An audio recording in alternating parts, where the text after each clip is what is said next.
Good evening. Calling to order the regular meeting of the Jackson City Council. The time is approximately 6:02 p.m. Today's date is May 19th. We're going to begin with the invocation from or by Reverend Jeff Evans of St. James Episcopal Church, Ward 7, and then I'll invite Councilman Hartley to lead us in the Pledge of Allegiance. Please stand.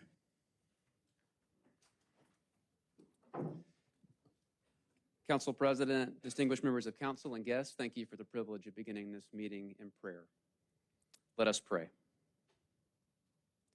Heavenly Father, in your word you have given us a vision of that holy city to which the nations of the world bring their glory. Behold and visit, we pray, this city and renew the ties of mutual regard which form our civic life. Send us honest and able leaders. Enable us to eliminate poverty, prejudice, and oppression, that peace may prevail with righteousness and justice with order, and that men and women from different cultures and with differing talents may find in one another the fulfillment of their humanity. Through Jesus Christ our Lord. Amen.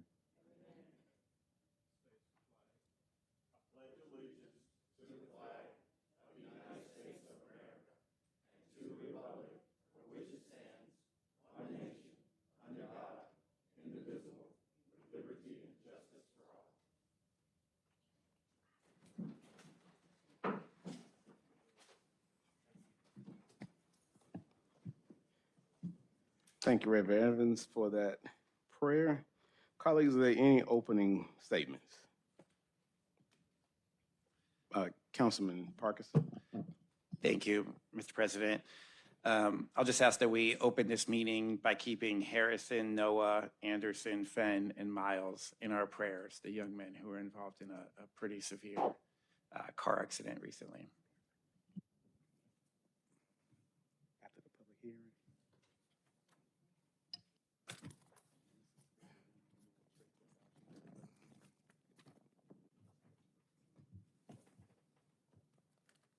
All right, thank you, Councilman Parkinson. Is there any more opening comments? All right, colleagues, we have a public hearing this evening. Item number 2. Ordinance of the City Council of Jackson, Mississippi, honorary renaming West Oakley Street from North Mill Street to North Ferry Street to Dorcas Ruth Curry Thickpen Drive. Thank you. Colleagues, I know we have some new council members, but this process began under the last council, and through conversation, I found that somewhere the ball was dropped, and so I made the family a promise that I would pick this back up again, even though it's not in my ward. Thank you, Councilman Parkinson, for reminding me. But again, this came as a result of a huge honor that was bestowed upon Mrs. Thickpen a few weeks ago, and hopefully we can go ahead and get this passed. Is there anyone here to speak in favor of this item? Is there anyone here to speak against this item? All right, hearing none, let's go to item number 10, colleagues. Ordinance of the City Council of Jackson, Mississippi, honorary renaming West Oakley Street from North Mill Street to North Ferry Street to Dorcas Ruth Curry Thickpen Drive. So moved.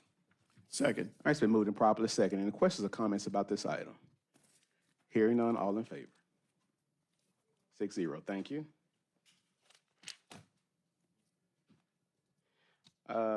Public comments. All right, so colleagues, we have 5 agenda item public comments and we have 4 non-agenda items. Let's go ahead and start with the non-agenda items. Rules for the road. Public comments are 3 minutes. At the 2.5-minute mark, the clerk will give you the yellow flag. At the end of your 3-minute period, the clerk will then flag you with the red flag there, and we kindly ask that you cease comment at that time. If you need to speak with someone from the administration, please make your request during that time, and I ask that you try to meet them out in the foyer. We have a pretty packed agenda tonight, and so hopefully we can get through everything. We have quite a few proclamations and resolutions, and I would like to get to those as soon as possible. We're going to start with Ms. Renata Stovall, non-agenda item, trees and roads. Ms. Stovall, when you come up, and as well as everyone else who's making public comment, please state your name for the record, and then your time will be. Good evening. Good My evening. name is Renata Stovall. I'm a resident of South Jackson. We are concerned with the terrible conditions of the roads in West Jackson, the closing of bridges with no end in sight on when we will have the bridges back. We are asking that you all that we have elected to serve us actually complete the task that we've asked of you. We need roads that are usable, not with tons of potholes, as well as things that are unsafe when it comes to the ruts in the roads and things like that. So we actually need you guys to actually finish and complete tasks. That's what we need you to do. Also, in regards to the trees and the upkeep of the background of Jackson, we noticed that there were trees down in the city after the storm, and there was no one to call to ask for help. We need you guys to either make agreements with business owners in the city in order to make sure that those items are taken care of in a timely manner. It is for the safety of the population, and it keeps down on any kind of accidents that could possibly happen. So that's what we need from you all. Thank you, Ms. Stovall. All right, next we have Elder Lee Donnell, Complaint Code Enforcement. Mr. Donnell. All right, James Young, May Street. Robert Ireland, Data Center.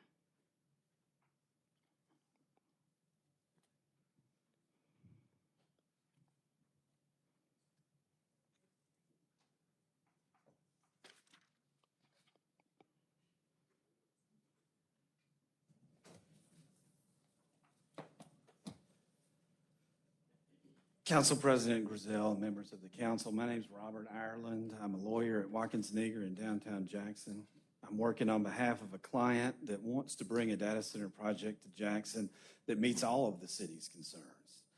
There's a finite window of opportunity while the major data center users are still making decisions where to locate. These big investment decisions are being made right now, and many, many billions of dollars have already been committed. The same opportunities that exist today in Jackson will simply not be present after a long delay if the moratorium is passed. The projects will go to other cities and other states. And that's especially true if the city passes a data center moratorium that signals that Jackson doesn't want the data center projects that Jackson's neighbors and so many cities throughout the country want. Data center projects have been announced in Ridgeland, $10.5 billion, Canton, $10 billion, Brandon, $4 billion, Vicksburg, $3 billion, and the smallest one of those is the $1 billion investment in Clinton. If Jackson were to land a project the size of Clinton's, the smallest one, it would get more in benefits than Clinton would get because of the high millage in Jackson. In the first 10 years alone, the city would get $62.3 million.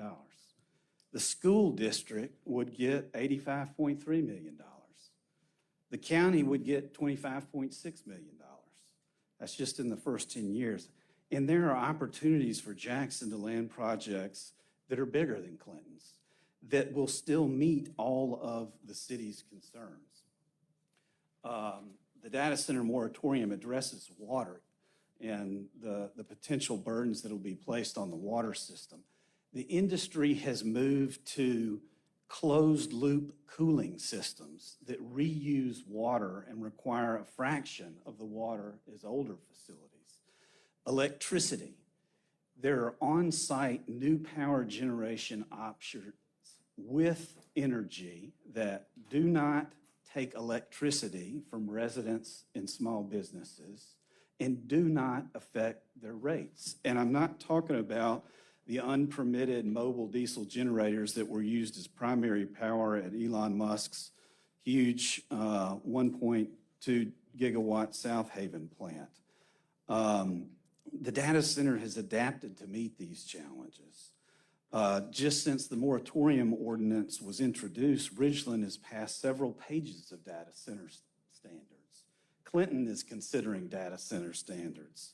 So I would have asked that the city pass those standards without a moratorium.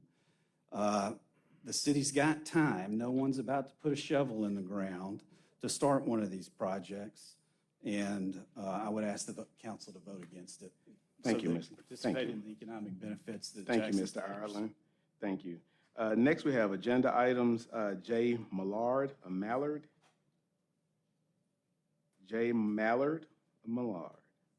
Trees, huh? Is Dr. Erin Shirley here? Dr. Erin Shirley. Oh, she is, okay.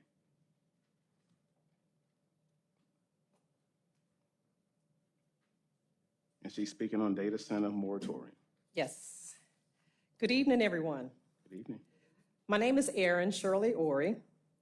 I am a long-term resident of Jackson, and I'm here to urge this council to vote yes on the proposed moratorium on data centers. I want to be clear at the outset, this is not an opposition to economic development or advancing technology. It is a concern that developments are not happening on terms that protect the people who live here. In January 2024, the Mississippi Legislature convened a special session and passed Senate Bill 2001, granting data centers such as Amazon Web Services and Entergy fast-tracked permits, unprecedented confidentiality protections, and exemptions from normal procurement rules to accelerate data center construction. Those regulatory steps that were removed were not bureaucratic red tape. They were community protection mechanisms such as environmental impact reviews, public comment periods, utility rate oversight, which were designed to catch problems before they become crises. The Amazon data center campus in Madison County alone is projected to consume nearly as much electricity as every other Entergy Mississippi customer combined. Entergy will need to spend an estimate of $3 to $4 billion in a new power plant construction to meet that demand, and that debt can get passed to the ratepayers. Financial analyses suggests that this could add up to $87 per month to an average Mississippi family's electric bill. For a family living near poverty, that $87 does not come from a discretionary budget. It comes from food, it comes from medicine, and it comes from keeping your lights on. And published research is clear about what hyperscale data centers do to nearby communities. These facilities rely on diesel backup generators that continuously emit particulate matter and nitrogen oxides, which are pollutants directly linked to cancer, heart disease, and respiratory illnesses. Data centers also consume staggering quantities of water for cooling. A single hyperscale facility can use up to 5 million gallons per day, roughly equivalent to a city of 50,000 people. The noise from the HVAC systems and diesel generators run around the clock at levels associated with hearing loss, chronic stress, and sleep deprivation for nearby residents. Our South Haven residents are dealing with this today. What we are seeing from communities across the country are increased energy bills, water contamination and depletion, noise pollution, and billions in public tax breaks and subsidies to multi-trillion-dollar tech companies. Once built, these facilities require very small crews to run it, providing very few permanent local jobs to justify the taxpayer cost. The state of Mississippi moved in 2 days to give billion-dollar corporations expedited permits. Jackson residents deserve at least 183 days to get this right. Thank you. Thank you. I have handouts also. If you can hand them to the clerk, please. And I apologize for not completing your name, Dr. Erin Shirley Ori. So tongue twister for me. Thank you. Environmental Advocates Mississippi Data Center. Environmental Advocates.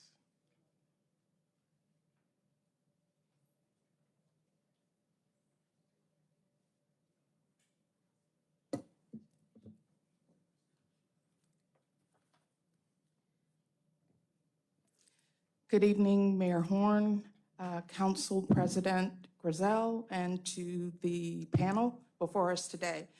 My name is Yolanda Daniel.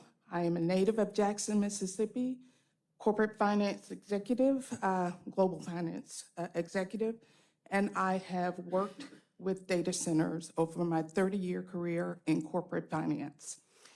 My comments tonight are presented on the behalf of Environmental Advocates Mississippi, of which I am a member.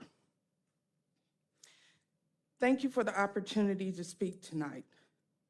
My comments are to request that the moratorium and the creation of a regulatory framework with constituent input for any data center, power generation facility, or any similar industrial development in or impacting Jackson, Mississippi. This pause is not a rejection of economic development. It is a responsible step to ensure that growth does not come at the expense of public health, environmental quality, civil rights, or long-term fiscal stability. It also ensures evidence that all avenues for growth, including housing or other industry, has been explored and approached with the same vigor as these harmful disruptive developments. I'll have four comments as to some of the items that I believe should be included in the regulatory framework as presented. Public health risk and air quality concerns. There has been, including with recent developments in South Haven, instances that illustrate the risk of allowing data center-related power infrastructure to proceed without full scrutiny.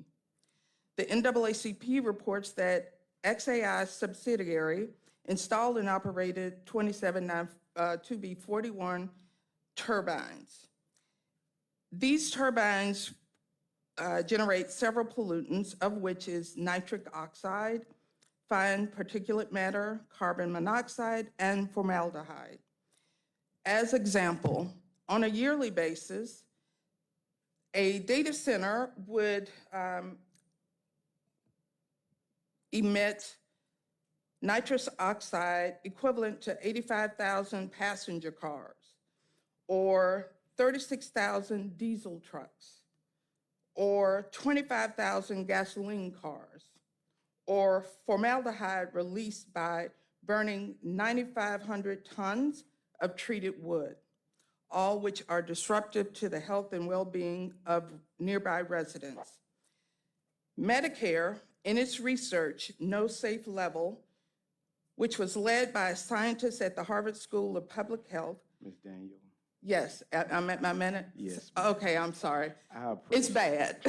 I understand. And for many reasons, I have all the research from Harvard Better Data Center Pod, which are emailed to each of the constituents, but do I need to hand out If you can a hand it to physical the copy? clerk still. Uh-huh. Okay, I'm handing you my copy. So, all right. Thank you, Ms. Daniel. Jason Haley. Jason Haley, speaking on data center.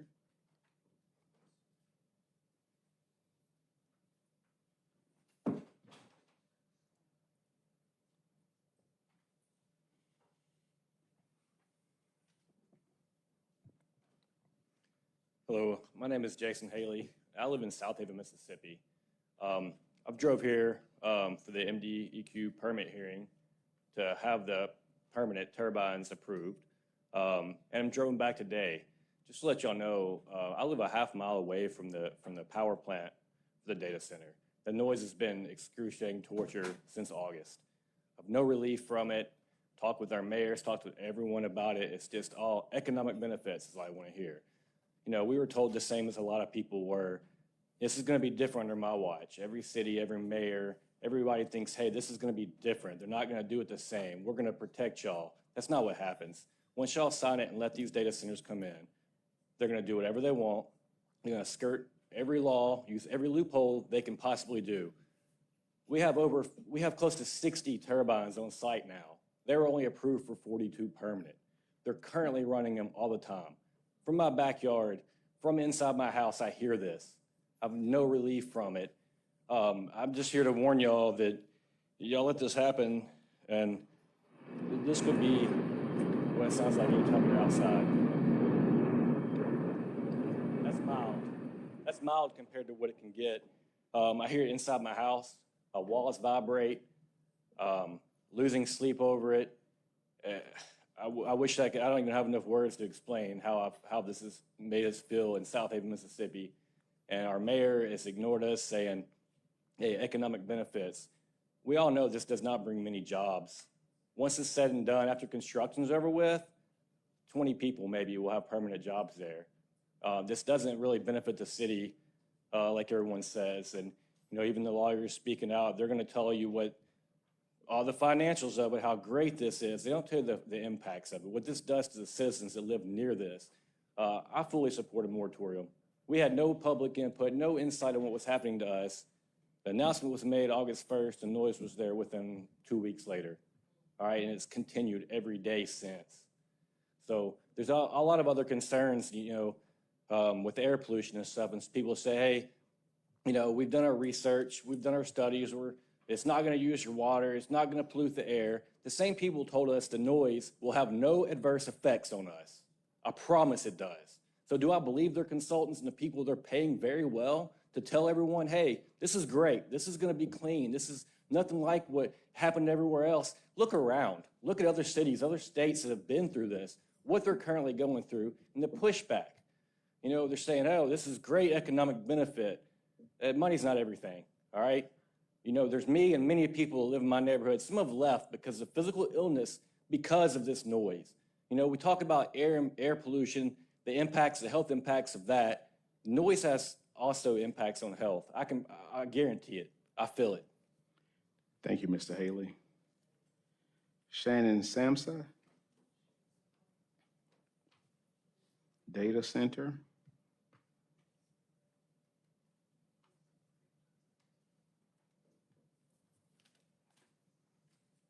Good evening. My name is Shannon Samsa. I am also from South Haven, like Jason, where, as you're aware, XAI's newest data center is located. No one who had the power to protect our community did. Every single guardrail and guideline that was meant to protect us has failed. Every single one, on a local level, on a state level, on a federal level. Jason, myself, and others have now spent almost a year of our own lives trying to minimize damage that wasn't caused by us. Because it's too late to prevent the damage. It's already being caused, and we still have a very long way to go. I would give anything to have had something in place that would have prevented XAI from being in South Haven in the first place. Since I've become involved in a lot of this work, something that I've heard often is that we just don't know all the long-term effects of data centers, and maybe that's true. But what a lot of people don't understand is that not all data centers are the same. AI data centers in particular require enormous amounts of power, which means they require something to generate that power. And maybe they won't be using unpermitted turbines like what's happening in South Haven, I don't know. But that still requires permitted turbines, which still pose the exact same health risks as unpermitted turbines. I personally tried to warn our mayor back in August. I brought my concerns to him, and I was basically told they were all unfounded and not a cause for concern. I was told noise would not be a concern and that all due diligence had been done. Clearly, that has not been the case, even after the addition of 2 different sound walls. I was told water use would be 0, but we've filed and I was told water use would be 0 because of closed loop systems specifically. And we filed public record requests for XAI's water bills, and the facts say otherwise. We have no way to know if the massive amount of water they're using is sustainable for our aquifer or not, and we might not know until it's too late, like everything else. I think it's really important, like Jason was saying, to note that our situation is not an anomaly. We may be the first AI data center in Mississippi, but we're certainly not the first in the US, and you can easily find countless stories just like ours throughout the country. We were told South Haven would be different because our mayor would never allow anything harmful into South Haven right next to his childhood neighborhood where his parents still live. But these big tech companies coming into our state do not care about us. They don't care about you or me or our families or our neighbors. They care about money, and they're here because they're getting huge tax breaks and cheap land. So I really just came to say that if I were in your shoes, I would pass a data center or moratorium without thinking twice about it. Thank you so much. Thank you. Ursley Quinn, 2631 Key Street, Ursley Quinn.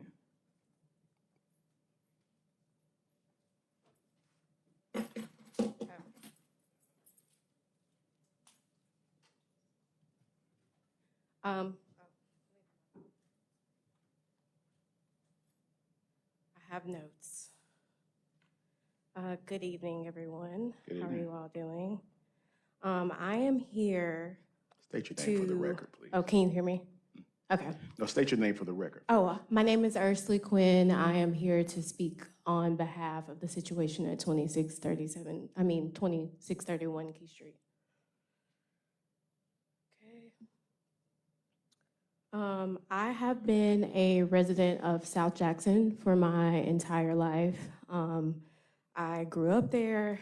I have struggled to protect my property as of the last 5 years, and particularly within this past year, the situation has escalated to a level that is unmanageable. And my backyard is on the playground of Key Elementary School. It is separated by a fence. So my backyard and Key Elementary School are on the same plot of land. There's just a metal fence in between us. And I say this to highlight the necessity of direct action in order to protect the children in my community. The abandoned property neighboring me at 2631 Key Street in Jackson, Mississippi at 39212 has turned into a nuisance.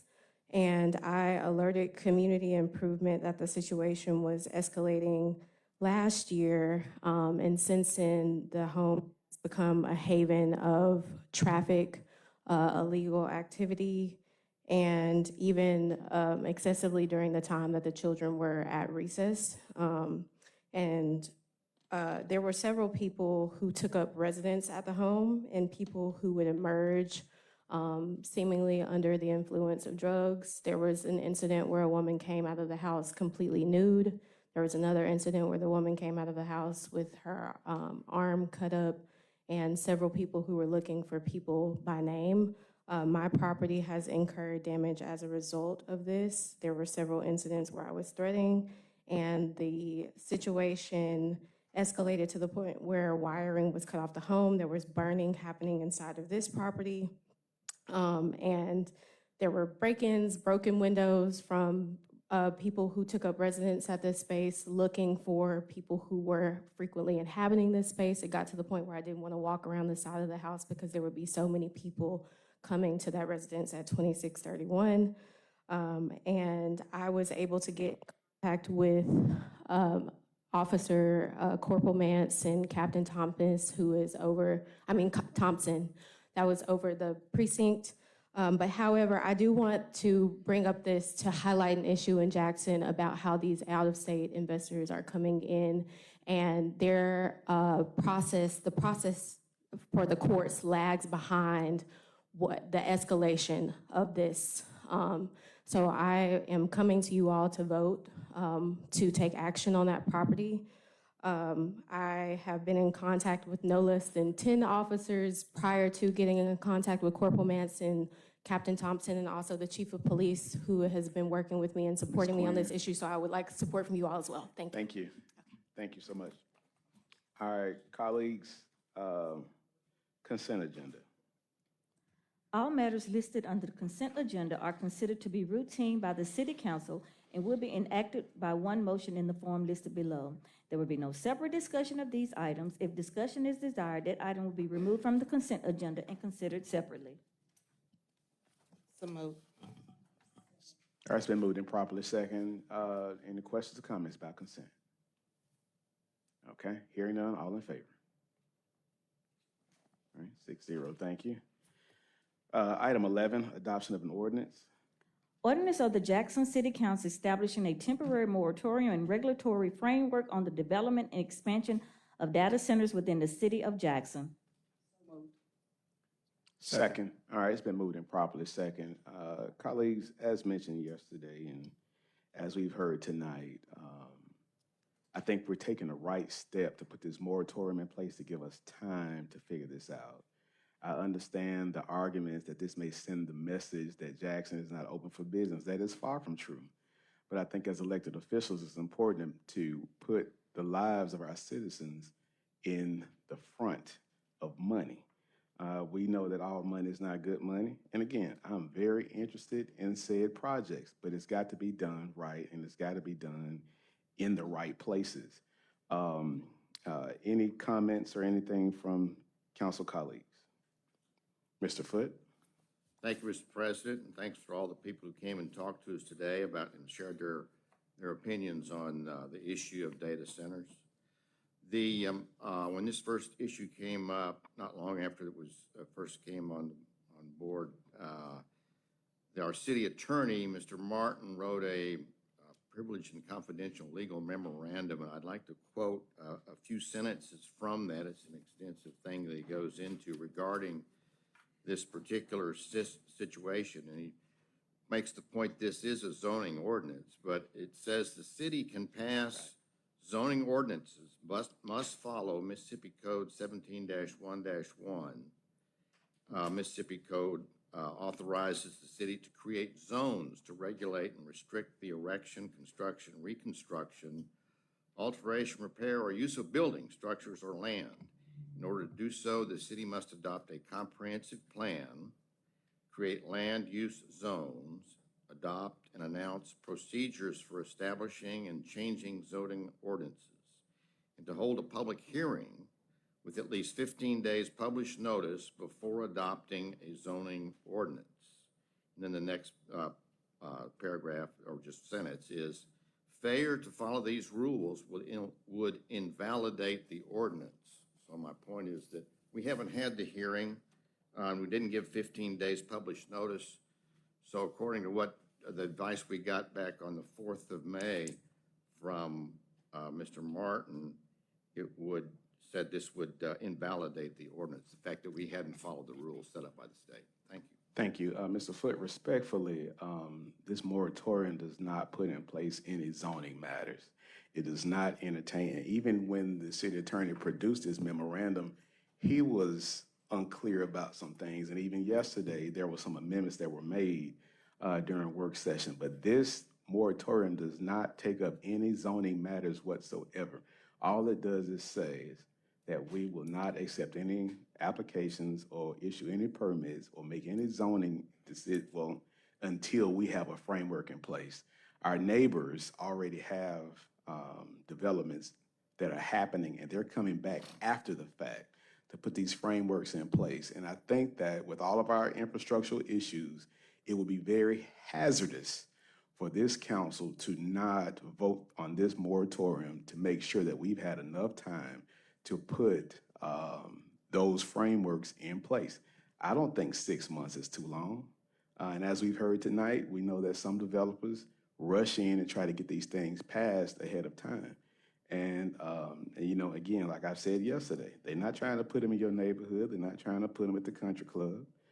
They're putting them in black neighborhoods. And so I just think 6 months cooling period, give us time to put our heads together and figure this out, work with zoning and planning to put some things in place is the right thing to do.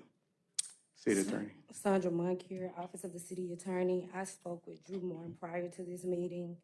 As it relates to the moratorium, it would restrict use of land, including land that may be currently owned or marketed.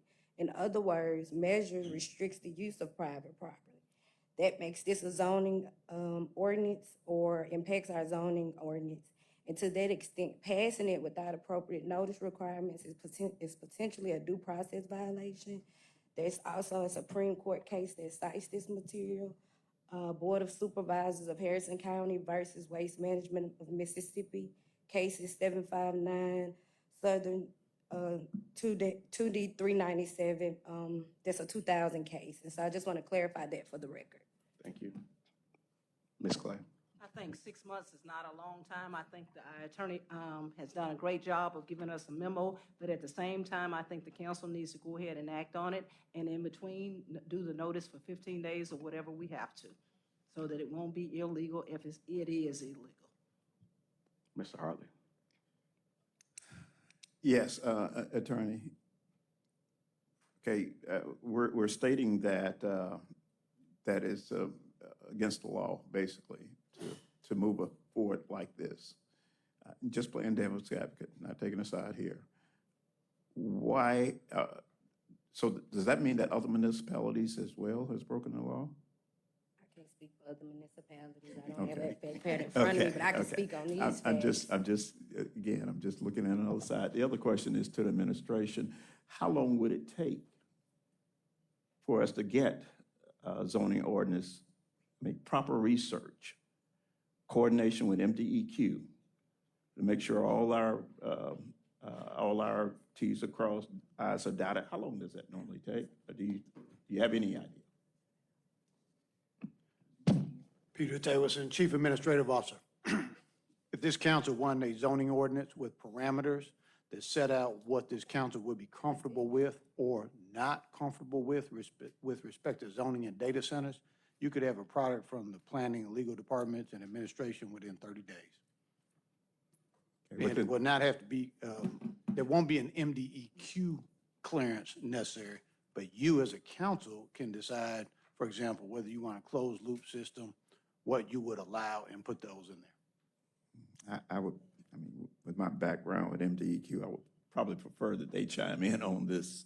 Again, I think, there's a lot of these out there now. And now you're running into some issues and a lot of questions that are coming up, and a lot of them have been brought up here today. So I think it needs sufficient time in order to get those things to be explored. 30 days, I don't think it's going to do it. We can disagree. You asked me for Yes, sir. an opinion from the administration. But your zoning department, you think they could come up with something? I think zoning in conjunction with the legal department can come up with something within 30 days. Okay. I suspect Councilman Hartley, as much as MDEQ seems to always be looking at something in the city, I think they are going to sidestep any preliminary review of a proposed ordinance.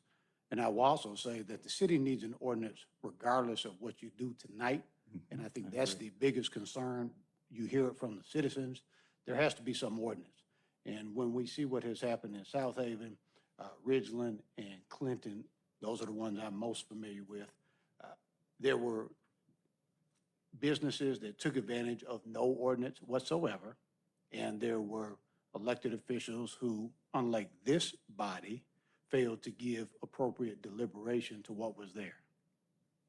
Thank you. And I just believe that, I can understand administration having a standpoint and the attorneys, but I'd like to see scientific data to back up any of these claims. This is a new industry, and I believe that we really have to focus on the data, what's happening out there in the public. And I've been around pollution sites, a good portion of my life, and I know that if someone has to put up with something that brought into their neighborhood and that caused problems, it's just very, very grieving, very. And I'd like to think that we've done everything in our possibility to make sure that we explore the science of what's going on with this before we move into, site one. And not just the attorneys, but the scientists as well. And let me say this, Councilman Hartley, you're looking at me pretty hard when you're making those comments. I'm sorry? You're looking at me pretty hard when I'm you're making sorry. those comments. So let me separate a couple of Nothing things. against Everybody in here. One, you asked me Yes. what it would take. I'm charged with making the administration function. So that's my response in that narrow box, what it would take. Yes, sir. Secondly, I share your personal concerns because I happen to live extremely close to where they are building the one on Highland Colony Parkway. I live in North Jackson. I don't see any benefit to my city or county for what they're doing in Ridgeland. And I live close to the proposed site where they're going to have the generation for the power.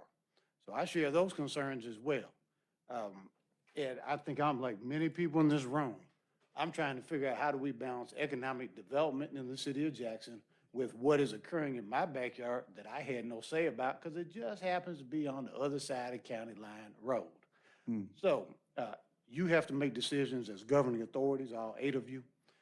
My point is to the extent that if there is an interest in developing an ordinance, I'm committing the administration will work aggressively on a time frame to develop an ordinance that has appropriate parameters that seeks to balance all of those. And I want my answer to your comment to be understood in that context and not taken any other way. And I certainly appreciate it. Again, mine is of a scientific nature because there's a lot of science involved here. And I do believe we need to fully understand those things. And with that, and I'm sure that'll come up later in the zoning, but that is my primary concern, is that we have sufficient amount of time, not only to look at the general aspect, but also the scientific nature of every one of these, the noise, the air, the water. It's going to get into some details, and I'm not quite sure 30 days is going to do it. And again, our neighbors seem to have put the cart before the horse, and they're coming back trying to do this after their developments have already started. And so, again, I don't want that to be said of this council, of this administration. Anyone else? Any more comments or questions? Thank you.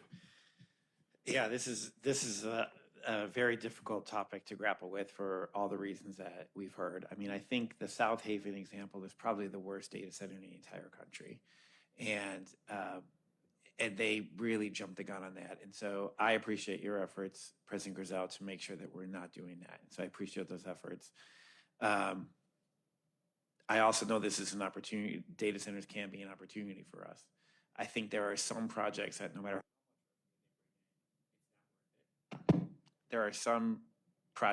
how much revenue they bring in, they're not worth it. But today we're not deciding on any particular project. I think if we're hearing from the city attorney that this is a zoning action, then even if you support the moratorium, we should be opposed to doing it now. If there's a process by which moratoriums are put in place, if this constitutes as a zoning act, why we would not table it and go through the proper motions. Mr. President, I know you've been sued before on votes, so I know you know the severity of this. I'm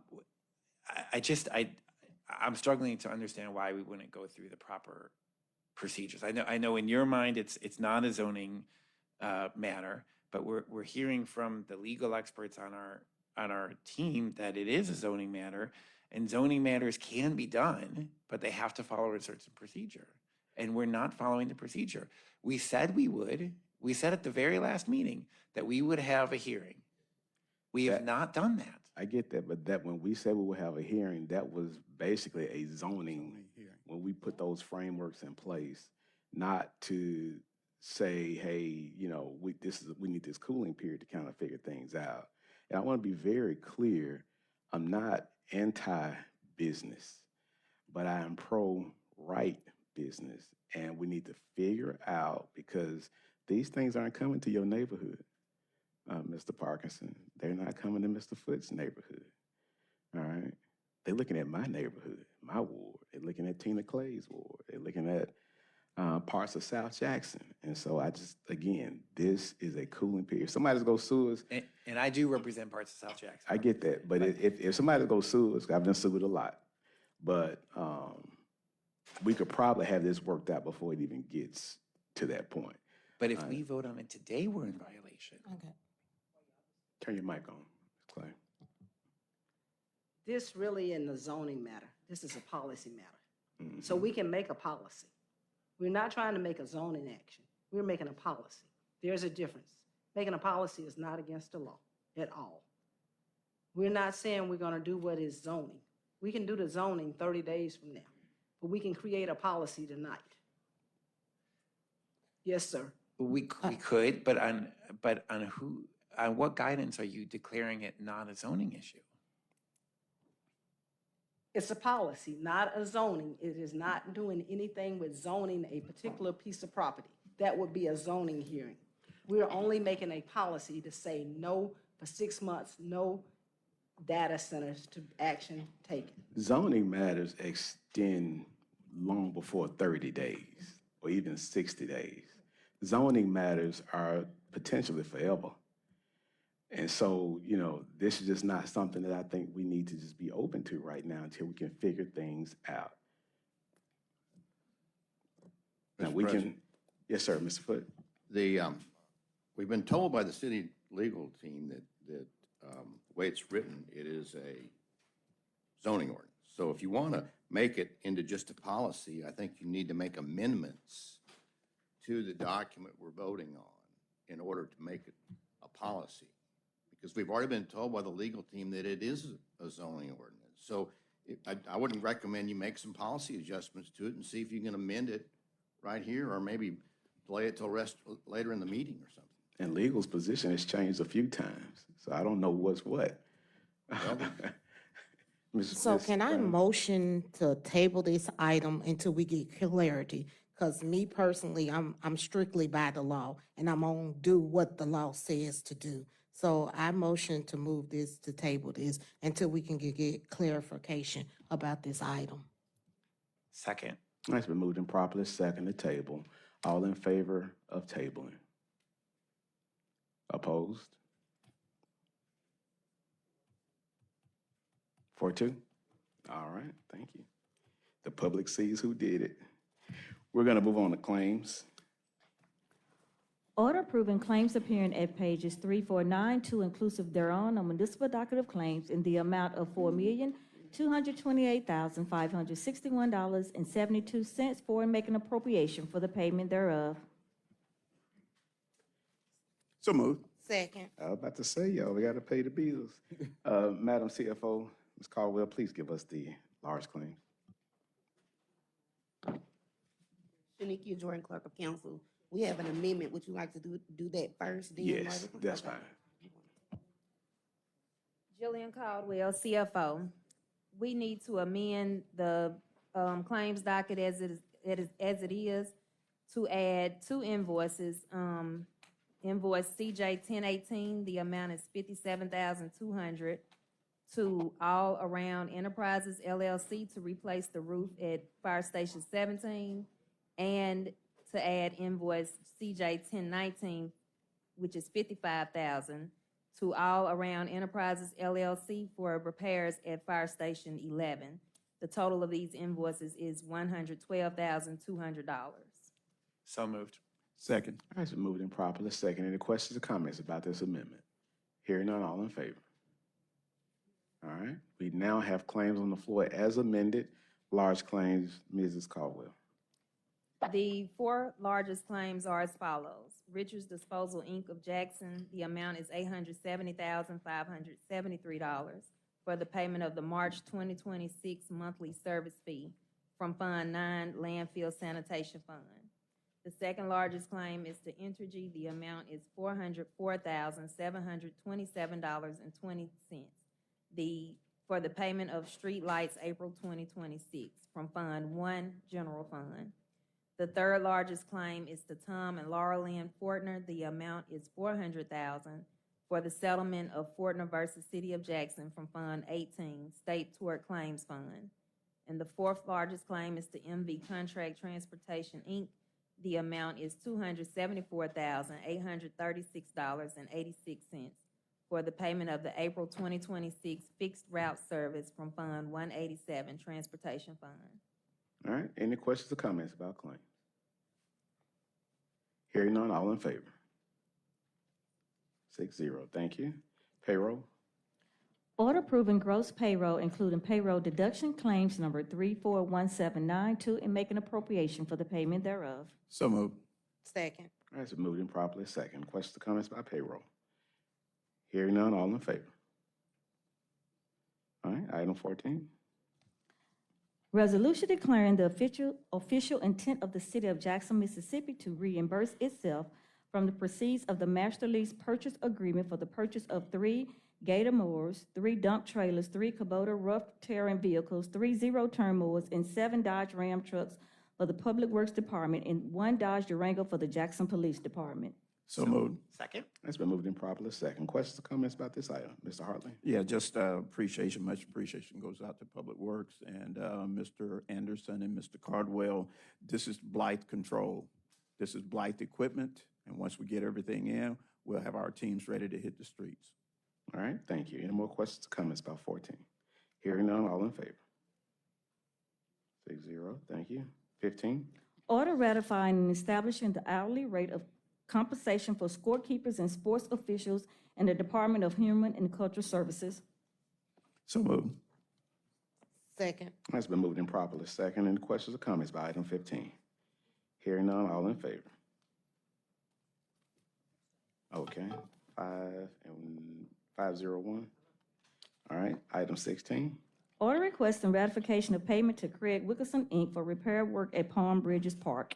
So moved. Second? It's been moved and properly second. Any questions or comments?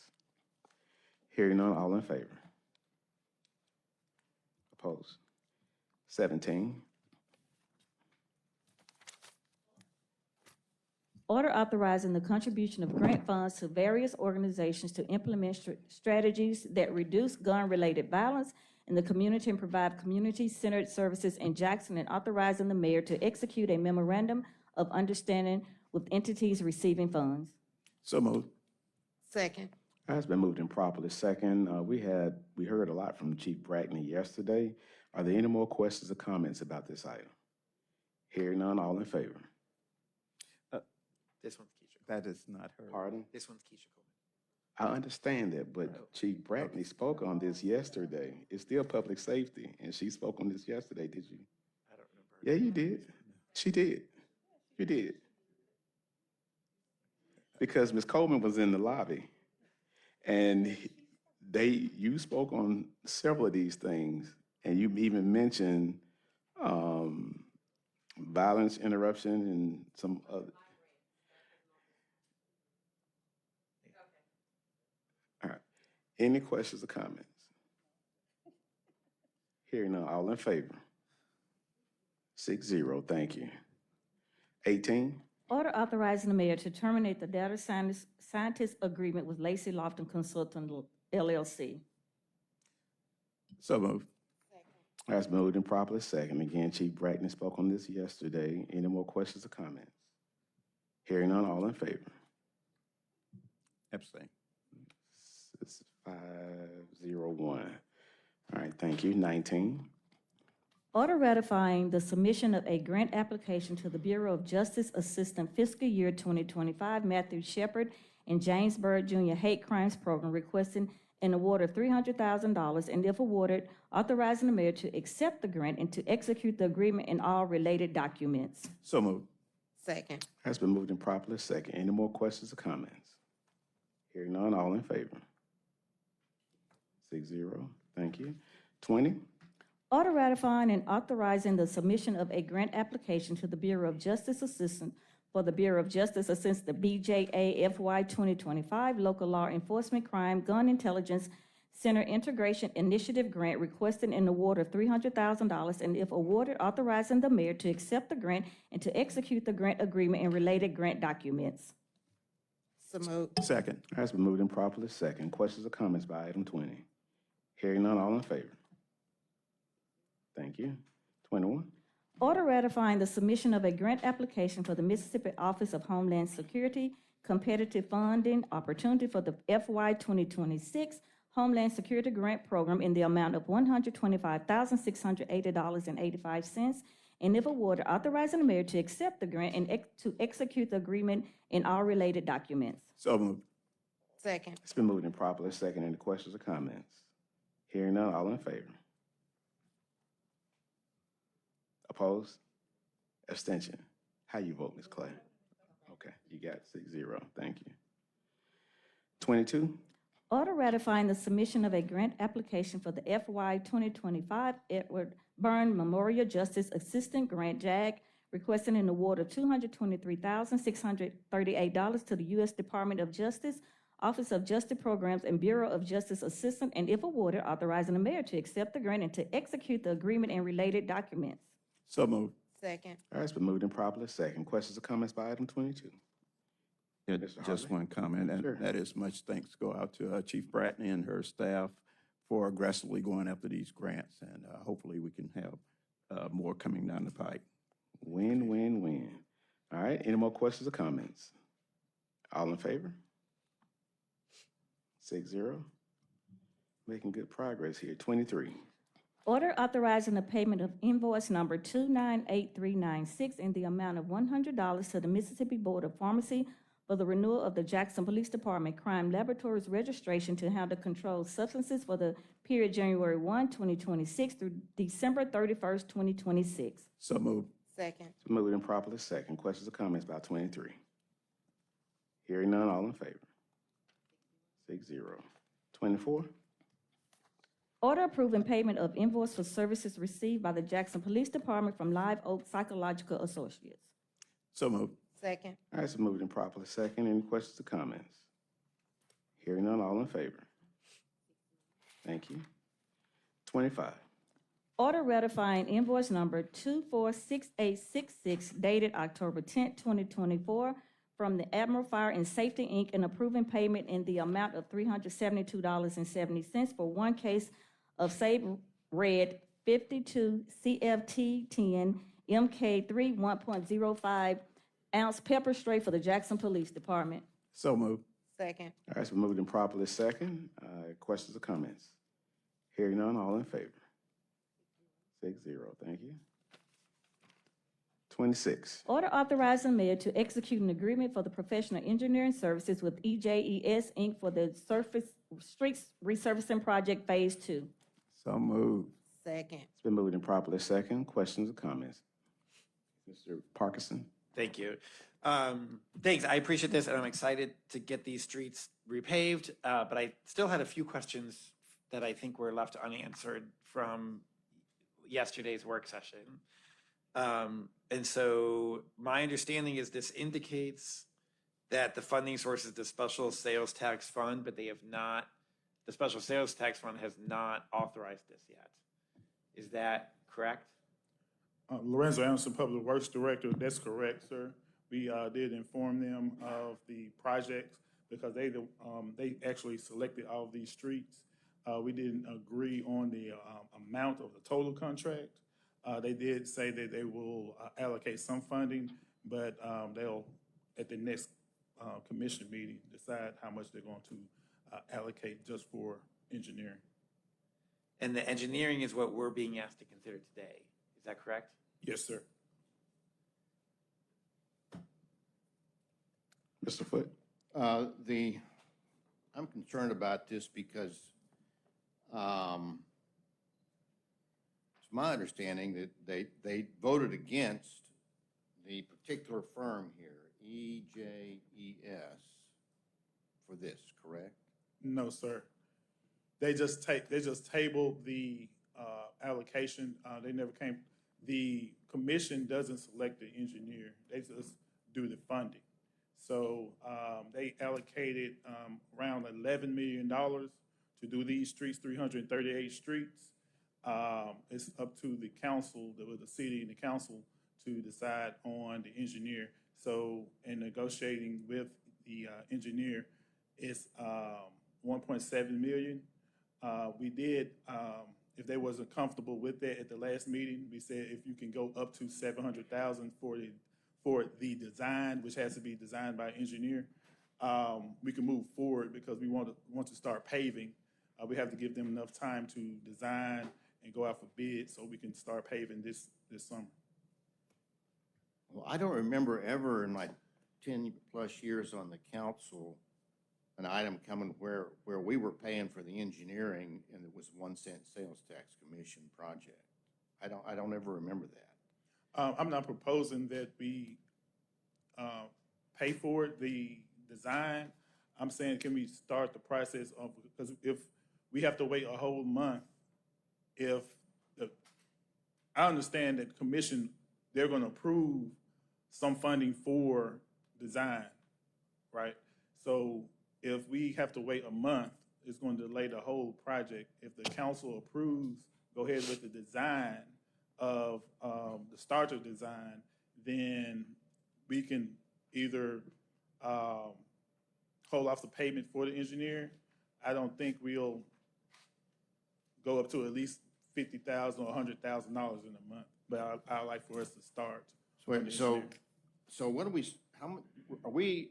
You're asking us to vote on how much money? How much money are we asking to vote on this particular contract with the engineers?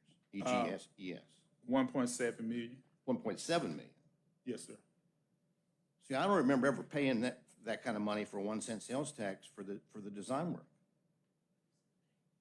I mean, I'm puzzled by, because they get money, that's the great thing about the 1 cent sales tax commission, is they get about $15 million a year or something like that. And the last phase was phase 1. This is phase 2. Phase 1, I think it was $1.8 million on design fees. Who paid for those design fees? We're the avenue far as the city pays, but we take it out of the 1% fund. Right. Yeah, so it's paid for by the 1 cent sales tax money. Yes. Well, I understand what I was told was that they voted on it and they voted not to pay EJES for the design work. They haven't taken a vote on it. They just tabled it. Ms. Clay? They don't determine the engineers, they determine the project, right? The funding for the Right, exactly. They can't decide who the engineer is. But they pay for it. But Yeah, this- he's in not this saying case- they're not gonna pay for it. He's saying the money is gonna come from the 1%. Yeah, Mr. the money's President. coming from 1%. Mr. President. Peter Tableson, CAO. See if I can clarify this for the public. I disagreed with your first question, Councilman Parkinson, and had I answered it and not Director Anderson, I would have said no. The 1 cent commission does not select your professional engineers. There's a recommendation from the mayor made to the city council, and ultimately the 8 of you decide who your engineer is going to be. The question is, how is that engineer going to be funded? And traditionally, on 1% sales tax projects, 1% commission has funded the engineers for those projects, i.e. the phase 1A, B, and C that are in progress now. This administration has gone to the 1 cent sales tax commission and asked them to likewise fund this engineer for phase 2 of the project. There was no vote taken, Councilman Foote. There was discussion about the amount of fees, and there was not a funding decision made. However, and Councilman Parkinson was there when this occurred, so if I'm wrong, correct me. They wanted to further evaluate what they thought would be an appropriate fee for them to fund. They did not indicate that they would not fund engineers selected by the city. Yesterday at work session, I suggested that if the council wanted to continue moving quickly with paving projects, the council could agree to pass this item subject to the 1% funding. Now, just for the public to understand, if 1% said 1 million, then you would charge us to go back to the engineers and tell them you've got to work within a $1 million contract. Or alternatively, you would have to find another funding source for the amount of the contract. I hope that clarifies factually where we are and properly frames the decision for this council, which is, do you approve these engineers contingent upon whatever amount 1% is funding so you can proceed, or do you delay? And those are your options. So I appreciate that clarification. Thank you. And completely understand. They are not saying, we want to use this firm or that firm. That would be out of line for them to do that. You mentioned that this is contingent upon 1% sales. Is anything in here indicating that? On your 10-point data sheet, it has been indicated to you as council members that the funding is coming from the 1% commission. As a lawyer, I read that to be, you are passing something tonight contingent on 1% funding it. If 1% does not fund it fully or at all, I suspect we'll be back here discussing this with you as a budget matter. However, based on the representations made last week, I think it is reasonable to anticipate that there will be funding forthcoming for this project. They acknowledge the project can Because Mr. occur. Anderson, did you not just say that you're going to get started with this work right away and it might take some amount of city funds before we get a chance to get that approval? Am I understanding that correctly? Yes. Well, I said that within the month that the commission will meet, the services rendered would not be over 50 to 100,000, which I know that the commission was not going to not fund $50,000 to $100,000. In that time, we could either stop the services or pay the 50 to 100,000, because if, you know, we delay a whole month when the commission meets, it's going to delay the whole project. So what I think I hear you saying is, we'll vote for this now. Let me ask this, Mr. Davidson. The way that this would traditionally work is y'all would pick the engineering firm. Y'all would decide this is a reasonable budget, what have you. Then you would go to the 1% sales commission. They would approve it, and then we would approve it, right? I gotta disagree, and I hate to be technical about this. I'm a lawyer by training, I have to be. No, we don't select the engineer. The administration recommends an engineer that the council ultimately approves or disapproves. We And would do that that decision before is- we go to 1%? You can do that before or after. There's no particular order from that. 1% is a funding source. Right. Not a decision-making source on your professionals. That is a city. Right. That's all yours. We're just talking about funding. 1% is funding, and whether they fund on the front end or on the later end, from a legal standpoint, procedural standpoint, doesn't matter. I think this administration has tried to have a better relationship with 1% and tried to be out front, which is what Director Anderson was doing last week when he presented this to the 1%, because we knew we were going to place this on the agenda, we being the administration, and we didn't want 1% to see it on a city council agenda without us first having advised them what we intended to do and that we intended to ask them for funding. Yeah. Okay, I appreciate that clarity, and it is helpful to know that it can be done in either order. My only remaining concern on this is, and I'm wondering if you could speak on it, what they seem to indicate at the committee meeting, because you're right, I had the opportunity to attend and hear for myself, is they said this is twice as much engineering money for half as much engineering work that has been done historically. And I understand it's the 1% sales commission's money, it's not our money, but we would like for that money to be spread as far as possible. And if it's possible to use that funds to pave some streets instead of doing some of the other work, I mean, I'd love to make sure that we're maximizing that. Yeah, a little history of that. Initially, we had different phases of phase one, which I think was at the end was $33 million.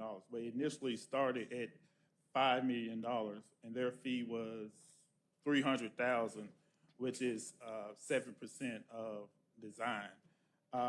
This fee that we're proposing is 7% of construction costs. So 7% of construction costs of $11 million is around $700,000. So it's the fee is comparable. It's market. MDEQ, MDOT all use that kind of fee far as design, but this is design and construction engineering, which usually is around between 12 to 15%. The first phase had several change orders, and with those change orders, fees were added as far as engineering that got up to the $33 million. I think it was curbing. Once they started construction of the projects on phase one, they ran into a lot of curb and gutter, which increased some of the phases by $5 to $7 million, and that's how I think the $33 million came into effect. So initially, this is the same stage we're at. Initially, we're at 7%, total project 15%.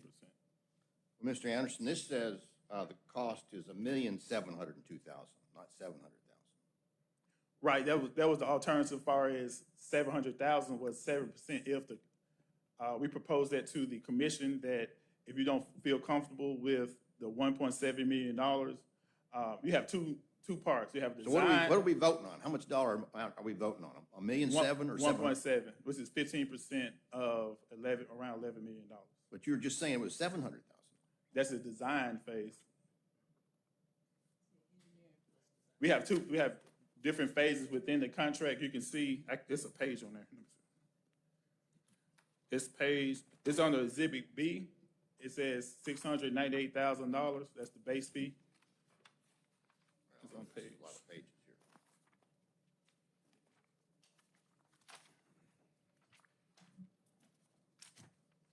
It's toward the middle. It says Exhibit B.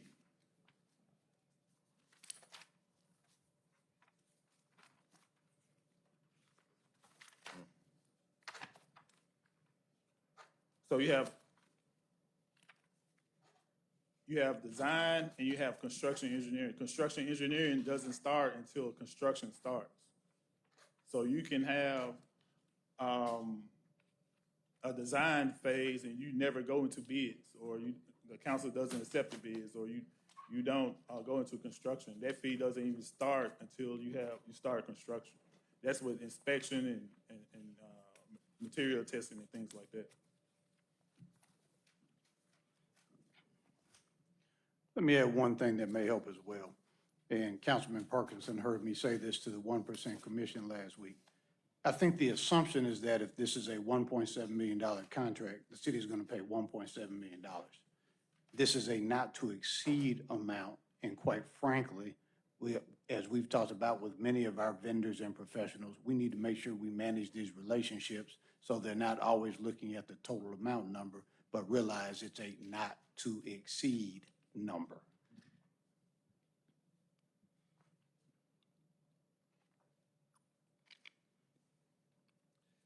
Any more questions or comments?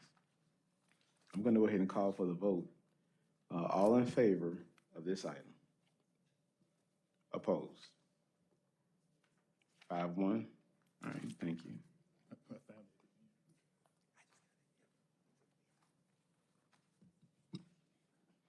Item 27. Order authorizing payment of full and final settlement of all claims in the matter of Willie L. Bolte versus City of Jackson, Mississippi, in the Circuit Court of Hinds County, Mississippi, First Judicial District, Civil Action Number 24-273.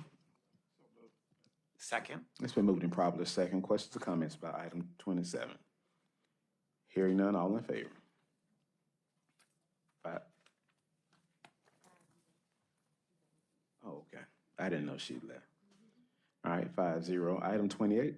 Order authorizing payment of full and final settlement of all claims in the matter of Catherine Reese versus City of Jackson, Mississippi, in the County Court of Hinds County, Mississippi, First Judicial District, Civil Action Number 24-239. So moved. Second. All right, it's been moved and properly second. Any questions or comments about item 28?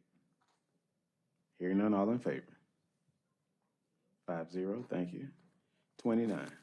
Order authorizing payment of full and final settlement of all claims in the matter of Cassandra Woods versus City of Jackson, Mississippi, in the Circuit Court of Hinds County, Mississippi, First Judicial District, Civil Action Number 24-497. So moved. Second. It's been moved and properly second. Any questions or comments on item 29? All in favor? 5-0, thank you. 30. Order authorizing the mayor to enter into an agreement with Jackson Rising to provide support for public safety initiatives for the city. So moved. Second. It's been moved and properly second. Questions or comments? Hearing none, all in favor? Opposed? It fails. All right. 31. So it passes 3-2. All right. Okay, I got you now. 31. Order amending the September 24th, 2024, order authorizing the mayor to execute an easement agreement with the Jackson Public School District for the construction of a walking, biking trail. So moved. Second. Moved and properly second. Any questions or comments about this item? Hearing none, all in favor? 5-0. 32. Order authorizing the mayor to execute the First Amendment to lease and memorandum of First Amendment to lease concerning certain property in the Hawkinsville Industrial Park owned by the City of Jackson and leased to the Merchants Company, LLC. So moved. Second. Moved and properly second. Questions or comments? Mr. Hartley? Just one question, and perhaps I should have brought this up in the meeting, but were there any community input required for this? No, there are not any community inputs required to this lease amendment. State your name, sir. Okay, thank you. State your name, Mr. Williamson. I'm sorry, Terry Wilson, Office of the City Attorney. Thank you. Any more questions or comments by item 32? Hearing none, all in favor? Okay. 33. Order authorizing the mayor to execute an environmental covenant encumbering certain property in the Hawkinsville Industrial Park owned by the City of Jackson and leased to Merchants Company LLC. So moved. Second. It's been moved and properly second. Questions or comments about this item? Hearing none, all in favor? 34. Order authorizing a permanent easement from the City of Jackson to Entergy Mississippi LLC for electric power and communications facilities on city property adjacent to the north right-of-way of Lakeland Drive for the purpose of allowing construction of a pedestrian bridge over Lakeland Drive at Jamie Fowler Boyle Park. So moved. Second? It's been moved and properly second. Questions or comments? All right, all in favor? Opposed? 5-1. All right, thank you. 35. Resolution of the City Council of the City of Jackson, Mississippi, adopting and approving the form of an interlocal cooperation agreement with Hinds County, Mississippi, in support of the Helm Place Development Project, authorizing the execution of the interlocal cooperation agreement and for related purposes. So moved. Second? All right, it's been moved and properly second. Any questions or comments about this item? No questions or comments? I see Mr. Harrison back here. Nobody wants to talk to Mr. Harrison. All right, all in favor? 6-0, thank you. 36. Resolution of the mayor and the city council of the city of Jackson, Mississippi, amending and restating its entirety the bond resolution adopted on March 24th, 2026, the prior bond resolution, with this amended and restated bond resolution as follows.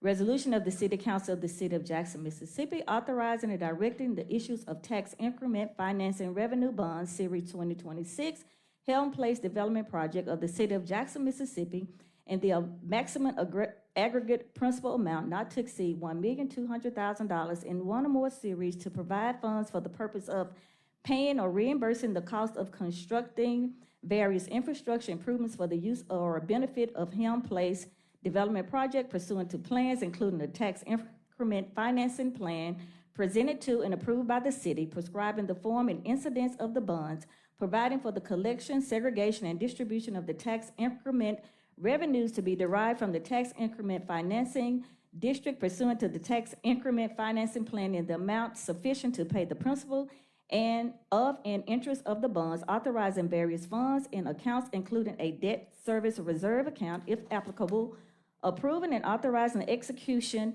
and distribution of a bond purchase agreement pertaining to the sale of the bonds, approving and authorizing the employment of bond counsel and municipal advisors in connections with the issuance of the bonds and for related purposes. So moved. Second. It's been moved and properly second. Questions or comments? Okay, all in favor? 37. Resolution of the City Council of the City of Jackson, Mississippi, adopting and approving the form of an interlocal cooperation agreement with Hinds County, Mississippi, in support of the East Village Estates Development Project, authorizing the execution of the interlocal cooperation agreement and for related purposes. So moved. Second. It's been moved and properly second. Questions or comments? All right, all in favor? 38.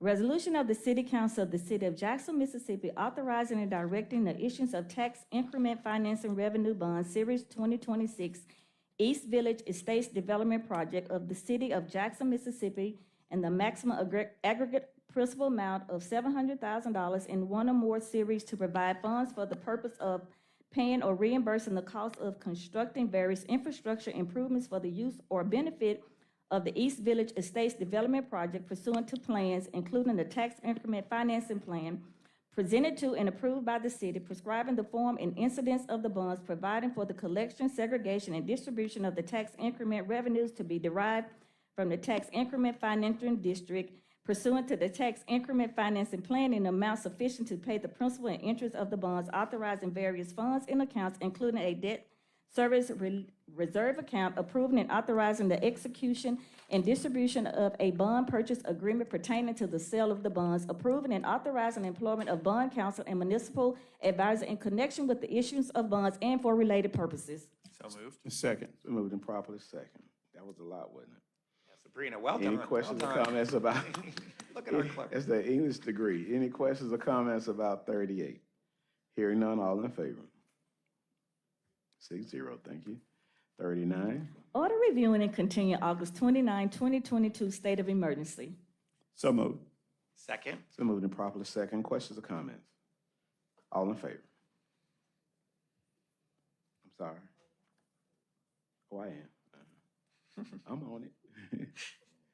I'm watching the time. All right, 40. Order reviewing and continue state of emergency. So moved. Second. That's moved and properly second. Questions or comments? All in favor? 6-0, thank you. We're gonna hold item 41. Item 42. Order of the Jackson City Council authorizing the City Council President to execute a second addendum to the audit engagement letter and addendum with Amick and Company PSC to extend all deadlines by 30 days, including the city state TORM claims funds audit for the fiscal year ending September 30, 2024 and September 30, 2025. So moved. Second. All right, so moved and properly second. Now, colleagues, my understanding is that he's not asking for more money, he just needs a little more time.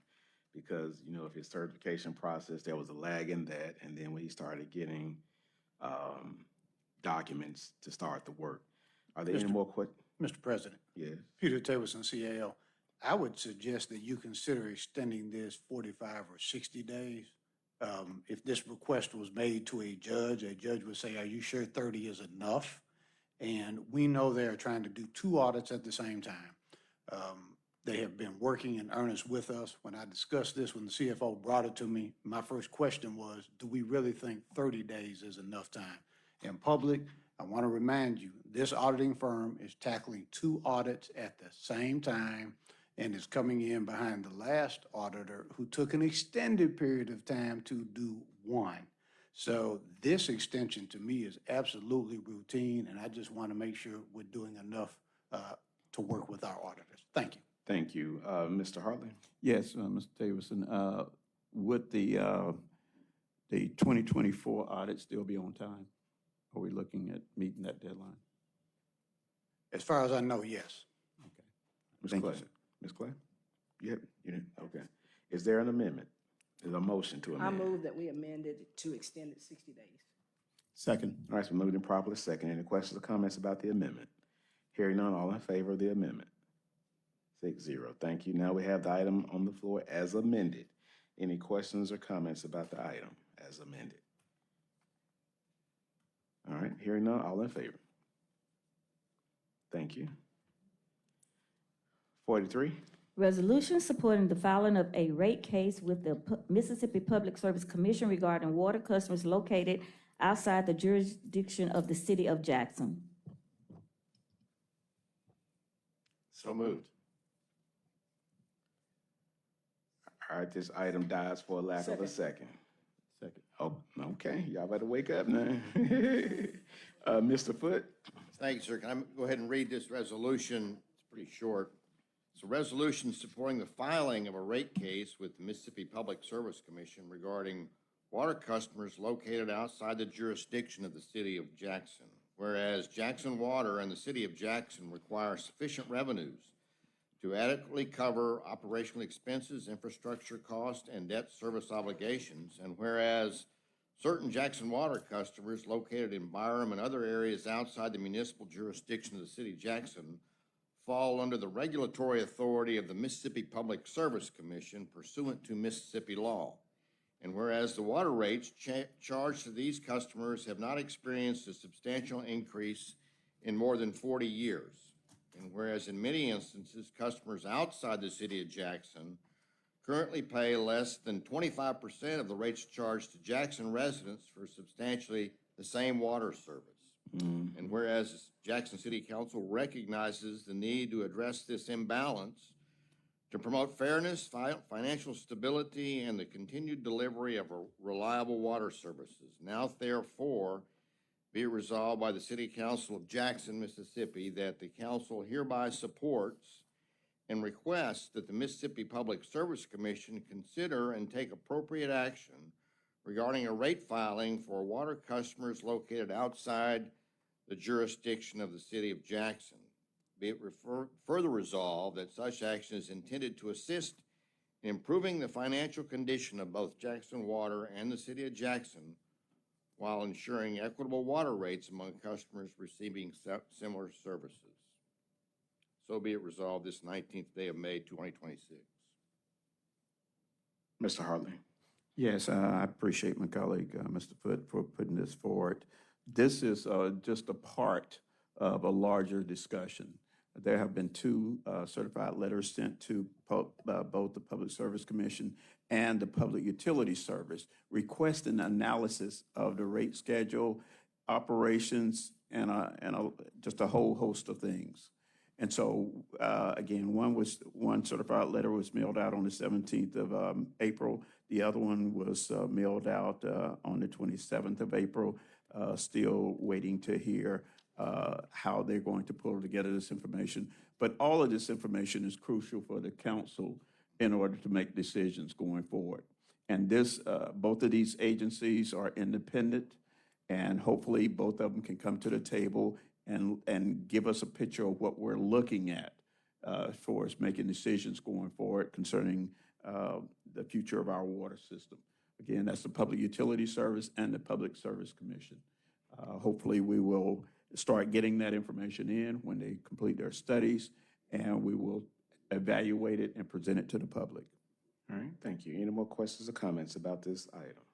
All right, I just want to thank Councilman Foote and Councilman Hartley for taking the lead on this. I do appreciate the emails and the follow-up. And I just continue to put it on your shoulders and run full speed ahead, sir. Thank you so much. Any more questions or comments? All in favor? 6-0, thank you. Okay. Let's go ahead and move down, colleagues, to the proclamations. We have 2 proclamations and 3 resolutions, and then we'll come back to the discussions. Item 49. Proclamation recognizing May 2026 as Historic Preservation Month. 49.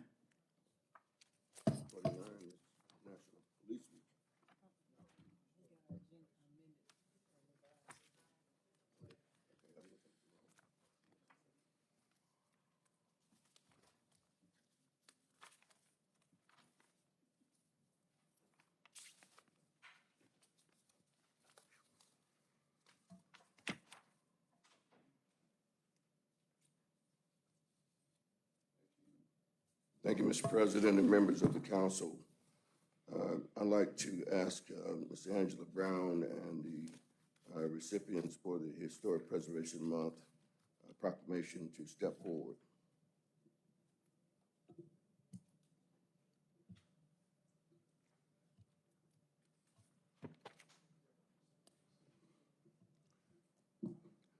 Mr. President, ladies and gentlemen of the City Council, and to members of the audience, Jackson is rich in cultural, architectural, and historical resources, and those resources help define the character and identity of our city.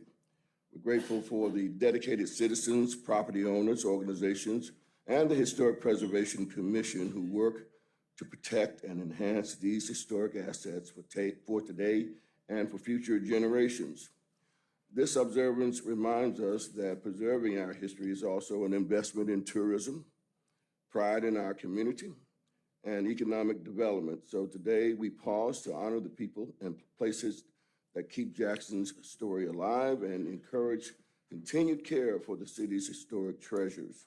Historic Preservation Month, established in 1973, is celebrated each May across the United States to recognize the importance of preserving historic places and honoring those who contribute to this effort. Historic preservation is an essential tool for strengthening communities, enhancing economic vitality, revitalizing neighborhoods, and fostering civic pride. And so therefore, I, John Horn, Mayor of the City of Jackson, do hereby proclaim May 2026 as Historic Preservation Month in the City of Jackson. And we will sort out the various certificates that we're providing to the men and women who are working in this important endeavor. But it gives me great pleasure to present the proclamation declaring this month as Historic Preservation Month. Get it to you.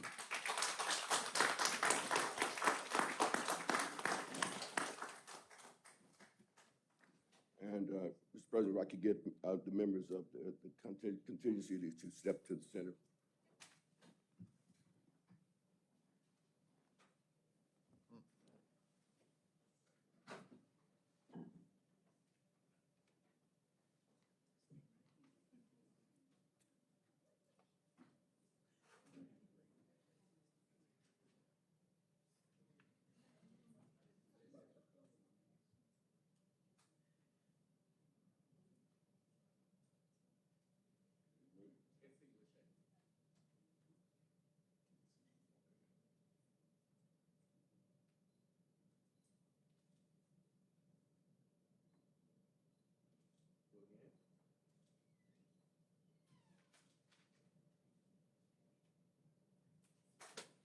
Thank you all.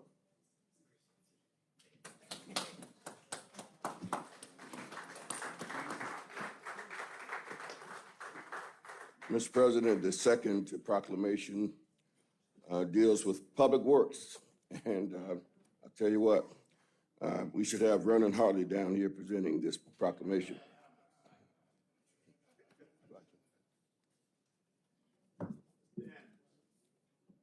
If I could have Mr. Anderson to join me at the podium, please.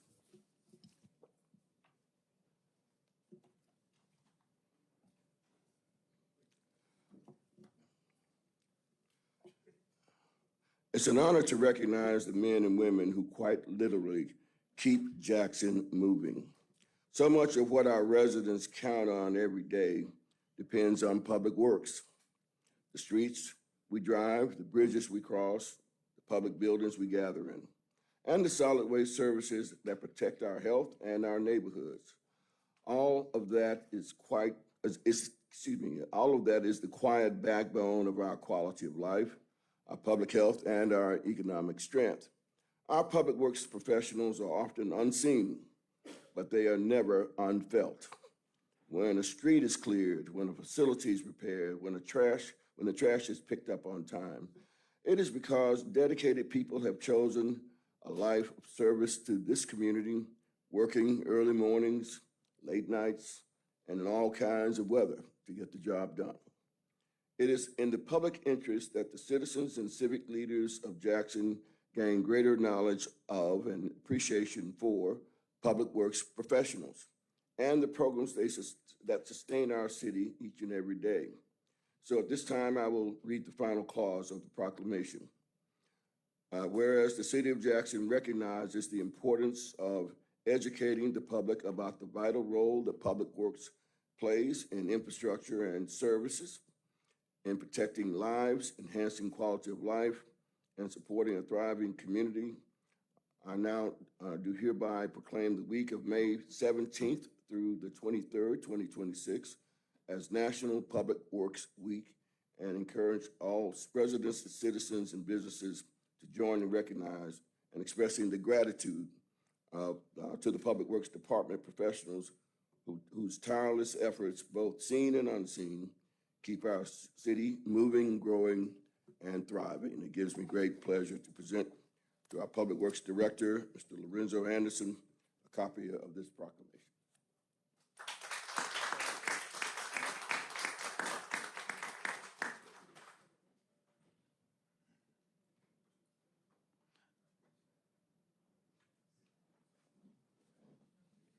And for the listening public, the city of Jackson is hiring in the Public Works Department.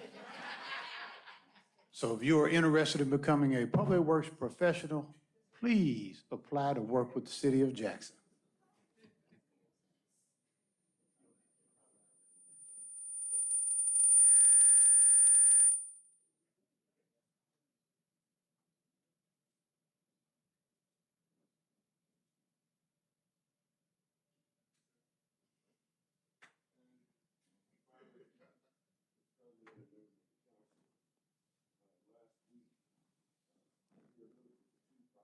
Sorry. we're limited to 2 proclamations this week, but I did want to mention that we had a very moving ceremony last week at the Mississippi Museum of Art for our fallen officers. And it was a very sobering event, and we did it in celebration of National Police Week, which I believe the council is going to make a presentation with regarding right now. Thank you, Mr. President. Thank you. Item 51. Resolution of the City Council of Jackson, Mississippi, honoring the observance of National Police Week 2026.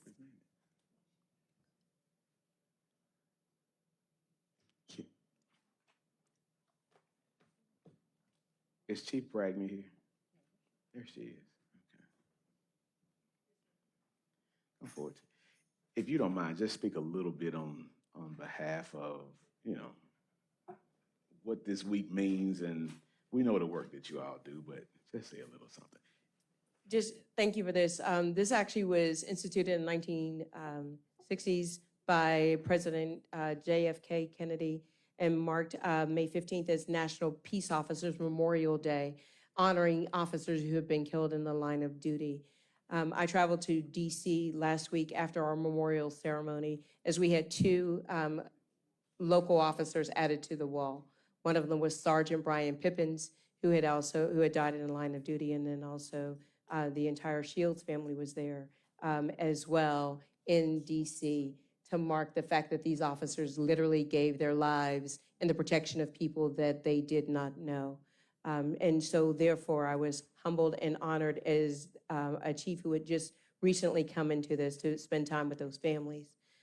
If you have never experienced going to Washington, D.C. during National Police Memorial Week, it is breathtaking that people would come, the officers who have been ambushed or assassinated in the line of duty for doing nothing more than showing up to serve and protect. And to say that and to experience that, I give homage to our esteemed councilwoman here. I know your family has also contributed greatly. I just saw Assistant Chief Grizel also out here in the audience.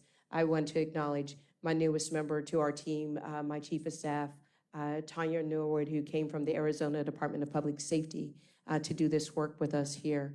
Chief, I just thank you. excuse me, you mentioned one family. What was the name of the other family? There were actually the Shields family, Martin Shields. So the was one of them, and Sergeant Brian Pippins was the other one that was placed on the wall, who worked for us, but also Hinds County. There was another individual from the Hinds County area that was added to as well. Thank you.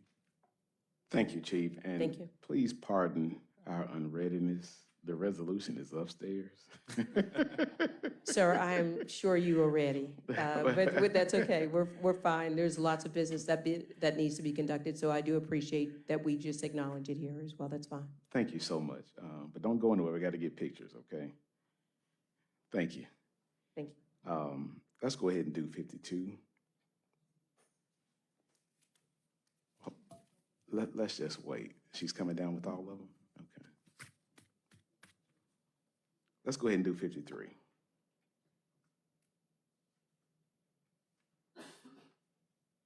Resolution honoring Jackson Public School students for their achievements in the Mississippi Bar Law Day Art Contest 2026. Ms. Parkinson. Thank you so much. So, you know, Jackson has a lot of talented artists, and some of those talented artists are young people and are young students.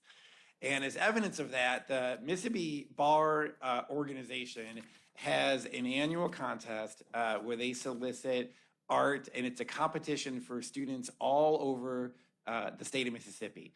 And in Jackson, we had many students do very, very well and placed in very high rankings.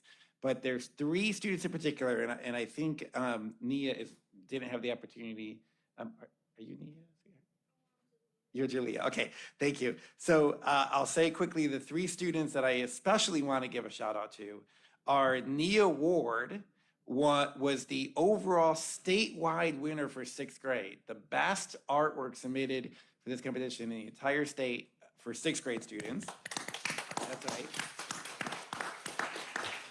We have Alexis Gibson, who is the overall statewide winner for 9th grade.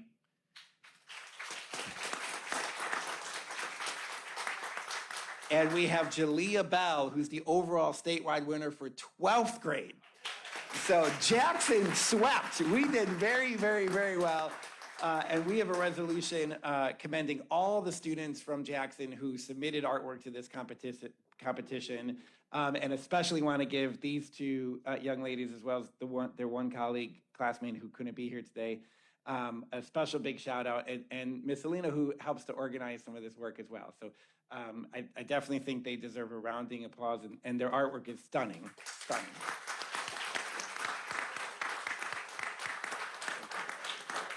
We invite you to come around and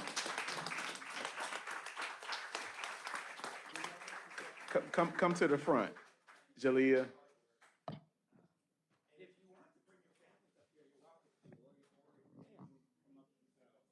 Serena, come on up. Do you have family members with you?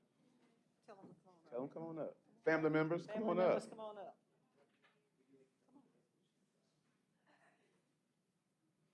They're all camera shy. Okay.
Good job. So now we're back at 51. All right. Would you mind reading it, please? Resolution of the City Council of Jackson, Mississippi, honoring the observance of National Police Week 2026. The badge is a symbol of honor, service, and sacrifice carried by those who stand watch over their communities each day. Whereas the City Council of Jackson, Mississippi recognizes the critical role of law enforcement officers perform in preserving public safety, protecting life and property, and maintaining order within the community. And whereas members of the Jackson Police Department faithfully serve the residents of the city of Jackson with dedication, professionalism, and courage, working each day to uphold the law and strengthen the trust between the department and the citizens they serve. And whereas law enforcement officers throughout the United States routinely place themselves in harm's way in the performance of their duties and accept significant personal risk in order to safeguard the well-being of others. And whereas the service of law enforcement officers requires a commitment to integrity, sacrifice, and public service, and their efforts help ensure the stability, security, and quality of the life of the communities they protect. And whereas the National Law Enforcement Officers Memorial in Washington, D.C. serves as a permanent tribute to officers who have died in the line of duty and currently bears the names of 24,775 fallen officers from across the nation. And whereas during the 2026, the names of 363 additional officers are being added to the memorial, recognizing officers whose sacrifices occurred in recent years, as well as those whose service and sacrifice have formally recognized from prior periods. And whereas the National Police Week will be observed May 11 through May 16, 26, culminating in Peace Officers Memorial Day on May 15, and including the National Law Enforcement Officers Memorial Fund 38th Annual Candlelight Vigil on May 13, 2026, honoring officers who have made the ultimate sacrifice and recognizing the sacrifices of their family and fellow officers. Whereas the City Council of Jackson wishes to acknowledge the men and women of the Jackson Police Department and law enforcement agencies throughout the nation for their continued dedication, service, and commitment to protecting and serving the public. Now therefore be it resolved by the City Council of Jackson, Mississippi, that the City Council hereby recognizes May 11 through May 16, 2026 as National Police Week in the City of Jackson and encourages all citizens to acknowledge the dedicated service of law enforcement officers within this community and throughout the United States, done this 19th day of May 2026.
Resolution of the City Council of Jackson, Mississippi.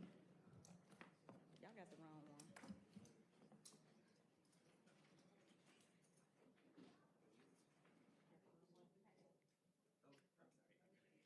one. It's good she didn't open it. It's even better that she didn't open it. It's just so fun. Resolution of the City Council of Jackson, Mississippi, honoring the observance of Emergency Medical Services Week, May 17 to 23rd, 2026. Whereas emergency medical services are vital to the public health, safety, and well-being of the residents of the City of Jackson, Mississippi. And whereas providers of EMS, including personnel with the Jackson Fire Department, American Medical Response, and numerous other public and private agencies, save lives, reduce pain and suffering, and help minimize long-term disability resulting from medical and traumatic emergencies through both ground and air response service throughout the year. And whereas access to quality emergency and medical services significantly improve the survival and recovery rates of individuals who experience severe injury or sudden unexpected illness. And whereas the EMS system is comprised of emergency medical technicians, paramedics, emergency medical dispatchers, fire rescue personnel, law enforcement officers, industrial first responders, administrators, educators, pre-hospital nurses, emergency physicians, airborne caregivers, emergency management professionals, trained members of the public, and other out-of-hospital caregivers. And whereas EMS professionals, whether career or volunteer, devote thousands of hours in specializing training and continuing education in order to maintain and enhance their life-saving skills. And whereas the City Council of Jackson, Mississippi desires to recognize and honor all EMS providers serving the Jackson metropolitan area for their dedication, professionalism, life-serving services, and willingness to risk their own safety in order to protect and assist others. Now therefore be it resolved that I, Councilwoman Montine Tina Clay, along with my council colleagues, do hereby recognize May 17 through May 23rd, 2026 as Emergency Medical Services Week in the City of Jackson, serving the Jackson metropolitan area for their dedication, professionalism, and life-serving service to the community, done this 19th day of May 2026.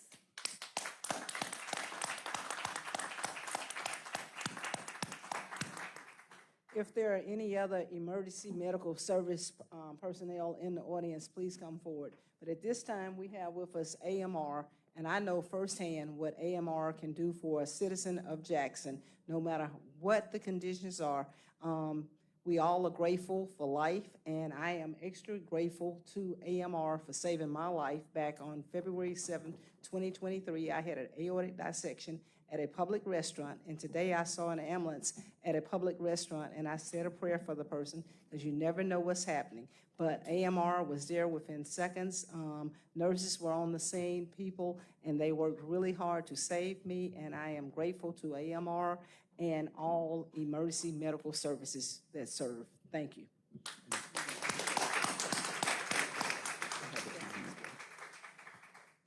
Yeah, thank you very much. Very moving. I'm very humbled to receive this resolution, really just on behalf of the EMTs and paramedics and support staff that are out there on the front lines and taking care of their communities and responding to emergencies. It's often a thankless job, whether it be the environment or the conditions or what it is, but these people have truly dedicated themselves to serving their communities. And so again, I'm very honored, humbled. I thank this council for this resolution.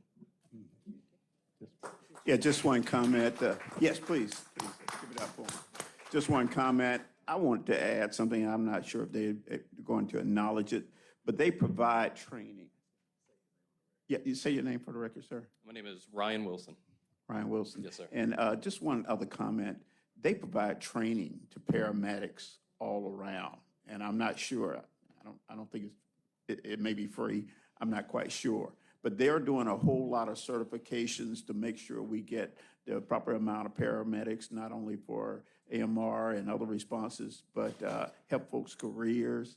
It's just amazing. Do you have a statistic off the top of your head? Yeah, not only free, but we pay you to go to class, right? So it's really our opportunity to grow the healthcare and the EMS workforce kind of from the inside out. And so today, our staff is made up of about 44% of individuals that went through this program, got their certifications, were paid to do so, and they continue to serve their community. And we're starting our 19th class here in just a few months. Tell us the age requirements and about the program. Sure, really simple.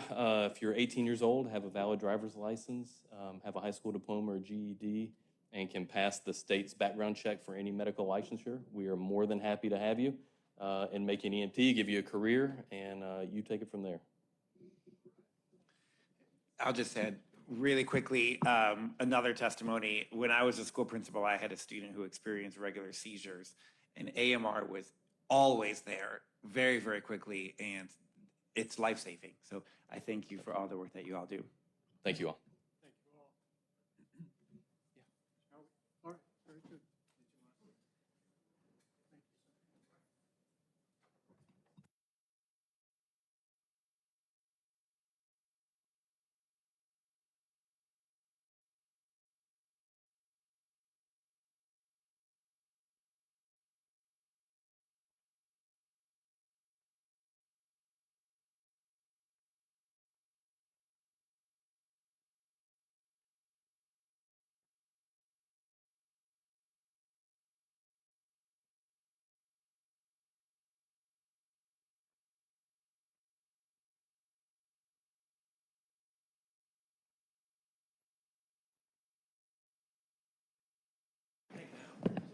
All right, colleagues, let's go ahead and do 58, and then we'll go back to discussions.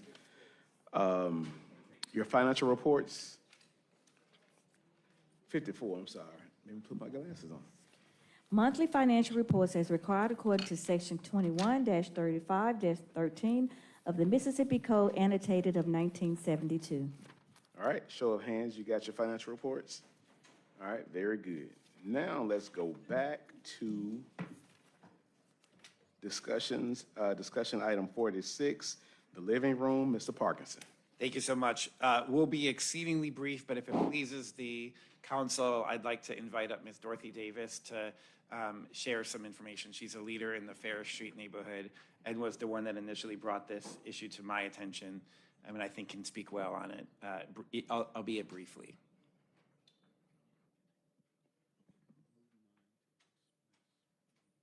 Okay.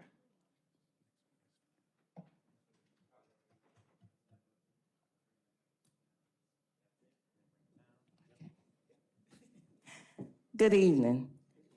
My name is Dorothy Davis. I'm the Executive Director for the Ferris Street Communities of Shalom. We have been working in the Ferris Street area for more years than I can count. And we definitely have, and then some online, we have people supporting the revitalization of Ferris Street. We know that one time this was the heartbeat of Jackson. And we have a lot of good things going on Ferris Street and more to come. So we are 100% against the living room coming because this was negative things coming to it. They would close the streets down at night, starting at 10 midnight, going to 6 a.m. in the morning. And the buildings that they were using is a burger joint. He has license to run the burger joint. It's actually good burgers. But the after hours is what we are complaining about. Because I was called out of my sleep at 3 o'clock in the morning by the young people all in the street, young people drinking, dancing on top of the cars. This is not acceptable in our area.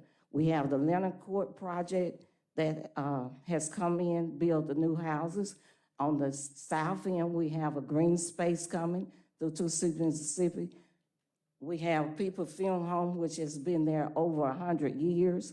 We have other things that I cannot say yet, but they are coming down the line to bring Ferris Street back. And we do not want anything coming in negative that will stop good things going forward in Ferris Street. You all know how long it's been that we have fought to get things, get investors in, and we have worked with all the ones that are there, but we do not want anything negative coming in. Thank you so much for sharing that. I appreciate, again, you bringing it in. Again, we are not anti-business in Farish. There's a lot of restaurants, bars, other establishments that are doing excellent work and that are being amazing neighbors and are doing their part to bring life and vibrancy into this really, really, really important area. But we just want to make sure that if any businesses come, that they're playing by the rules, they're doing what they're supposed to do. I heard a news interview yesterday that the owner said he would cease operations. To the extent that that's true, I commend him for doing that. I hope he will follow through on that commitment.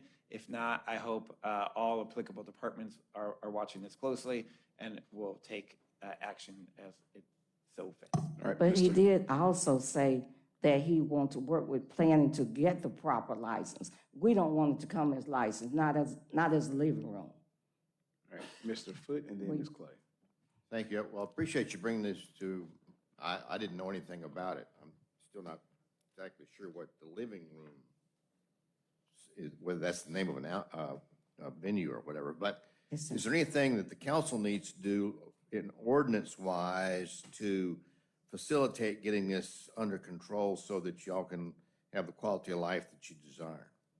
Well, like he said, the owner has said, I have not met with the owner because it was just too many people for me to come down there by myself.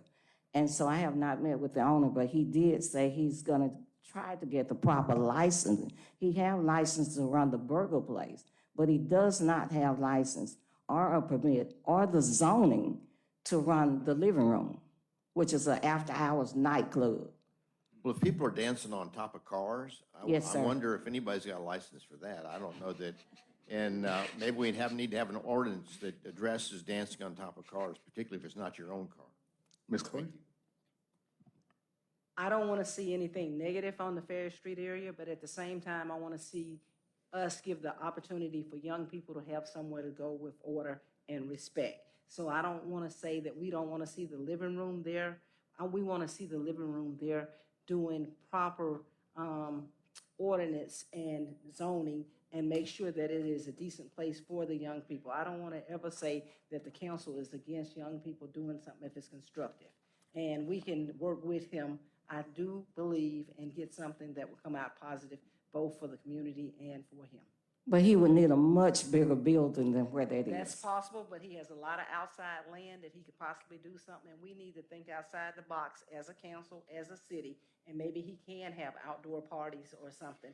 But we need to work on that as a city and zoning, and I think we have a new, planning department that will work with them and come up with an idea.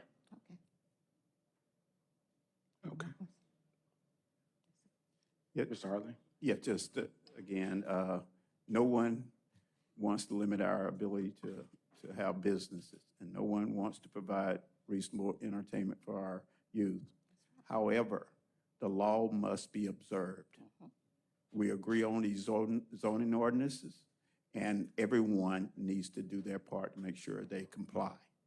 And those ordinances are there to protect everybody. So, Johnny T's is right there. It is an Yes. extremely fun time. And I haven't heard one complaint about Johnny T's ever in my life.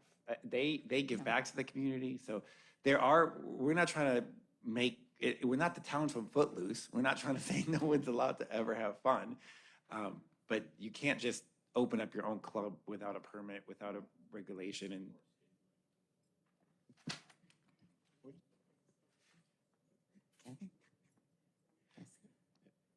Thank you all for listening. Thank you, Ms. Davis. All right. Mr. Hartley asked that his discussion item be tabled to the next meeting, and we will do that. Item 48, the review of the discussion and continuation of the COVID-19 protocol. Is there anything? No. All right. Any closing announcements? All right. All right. There's nothing else come for this body. We are adjourned.